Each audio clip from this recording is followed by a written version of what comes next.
I got few death threats when I speak on it. Few bomb threats, and many gossips, slanders, and they say that I'm, not healthy, false prophet, and all these things. Yeah. Who cares? Yeah. Who cares? If I can save one soul, preventing them through the testimony, to go there, it's worth it. You want to kill me? It's still worth it. Yeah. It was on January the 1st, 8 years ago, year 2000. I went to bed the night before.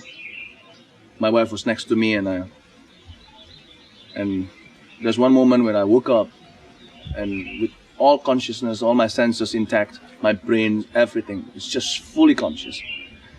But I was surprised because I wasn't where I was supposed to be, in my room. I was in a weird place. I couldn't explain. There's no place like that.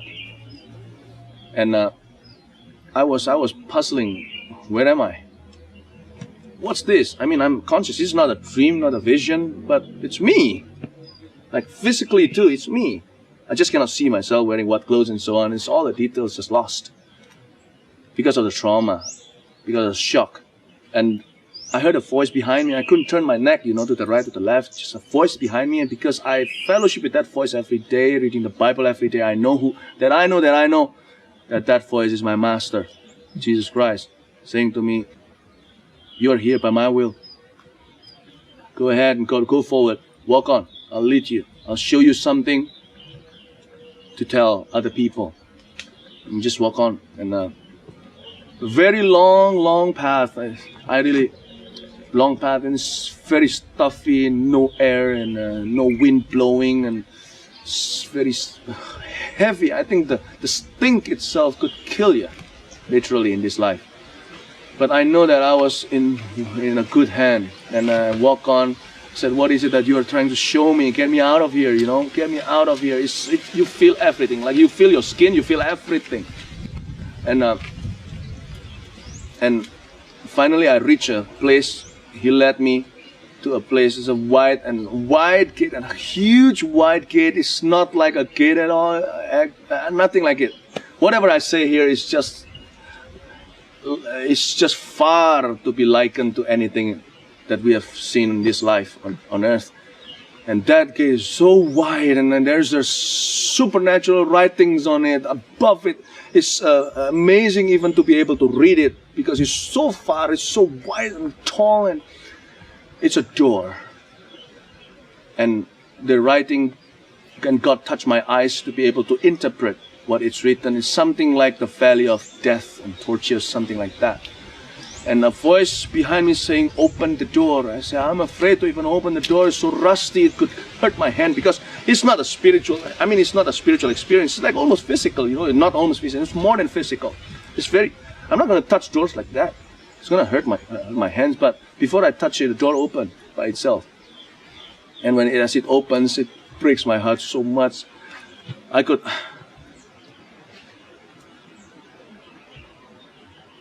could hear all those. I could hear people, voices of human beings, crying for help and cursing, everything, you name it. And it's not clear anymore. So many people, and gnashing of teeth, and the heat the darkness just came out. It's not like darkness, like there's no light and this is darkness. The darkness is a force, and it's a reality. It's feeling the wrath of God in the air.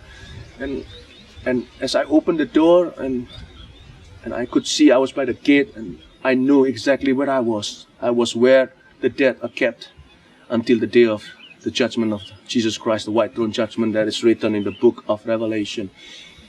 And before I could see anything else, I could see far away. It's too far for man to reach with his eyes, but because of Jesus and his power, I could see it very far away. Endless. At that direction in front of me is really endless. And I could see smoke billowing up and it was like there is a glow of fire, though I could not see the end of the fire. It must be, the valley must be very deep, and the lake must be deep. It must be a lake of fire or something, and it's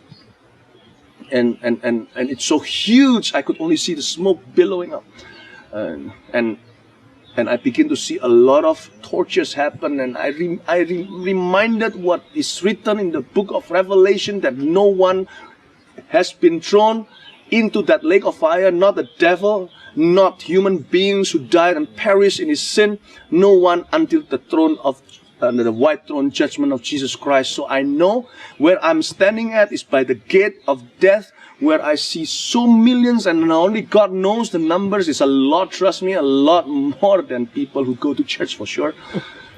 And I saw people being tortured by the free demon spirits that are although condemned, but they are not yet judged and not yet bound, not yet thrown into the lake of fire. And these human beings, these dead people, trust me, they are not dead at all.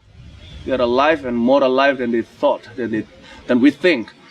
And they are tortured day and night by the spirits and that they serve them in their lives with their sins. And this is pay up time.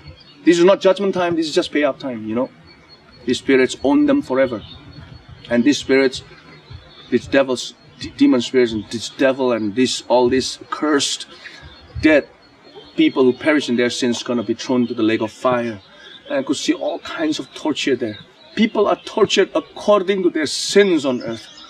Not because it's God's judgment. God's judgment is fair, but this is like a playtime for the devil. Jesus says it's better for you to go to heaven one eye. If your eye causes you to sin, gouge it out, because it's better for you to be one-eyed into heaven than two eyes into heaven. You know what happened? If you sin with your eyes, then your eyes are the play toy in that torture chamber. Not even a chamber, it's too small. Chamber is too small. And if your hands causes you to sin, one of your hands just causes you to sin, just cut it off. It's better for you to be one-handed into heaven than two-handed. I saw all kinds of torture, and people are, oh gosh, oh have mercy. All I did was I just said, have mercy, Lord, have mercy. I almost died witnessing all that, and I didn't die because of God's strength. And if it were not God's strength, I would have died in my sleep, and people would have thought I got a heart attack or something. Yeah. And after that experience, I woke up in the morning. I got pain all over my body. I threw up almost every day. Just thinking about it, it's so traumatic. Especially if people ask you how to tell a story, that would be like killing you again and again and again. And 9 months after that, I did the first crusade. It was after a lot of bargaining with God.